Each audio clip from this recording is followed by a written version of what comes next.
ప్రపంచవ్యాప్తంగా యుద్ధ ఉద్రిక్తతలు పెరుగుతున్న వేళ మరో కీలక పరిణామం చోటు చేసుకుంది. నార్త్ కొరియా మరోసారి ప్రపంచ దేశాలను ఆందోళనకు గురిచేసే చర్యకు దిగింది. తాజాగా ఉత్తర కొరియా వరుసగా 10 బాలిస్టిక్ క్షిపణులను ప్రయోగించినట్లు సమాచారం వెలువడింది.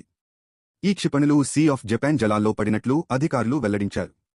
ఈ విషయాన్ని prime ministers office of Japan social media ద్వారా ప్రకటించింది. మొదటిగా జపాన్ అధికారులకు ఇది అనుమానిత బాలిస్టిక్ క్షిపణి ప్రయోగంగా గుర్తించబడింది. తరువాత పూర్తిస్థాయి విశ్లేషణ జరిపిన అనంతరం ఆ క్షిపణులు జపాన్ ప్రత్యేక ఆర్థిక జలాల ఎక్స్క్లూజివ్ ఎకనామిక్ జోన్ వెలుపల పడినట్లు అధికారులు తెలిపారు.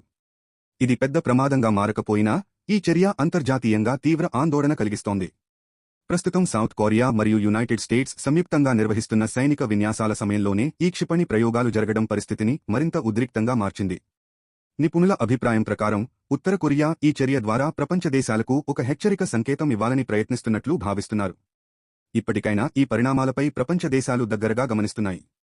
ఇక ముందు ఉత్తర కొరియా నుంచి మరిన్ని చర్యలు ఉంటాయా అనే దానిపై అంతర్జాతీయ సమాజం అప్రమత్తంగా ఉంది.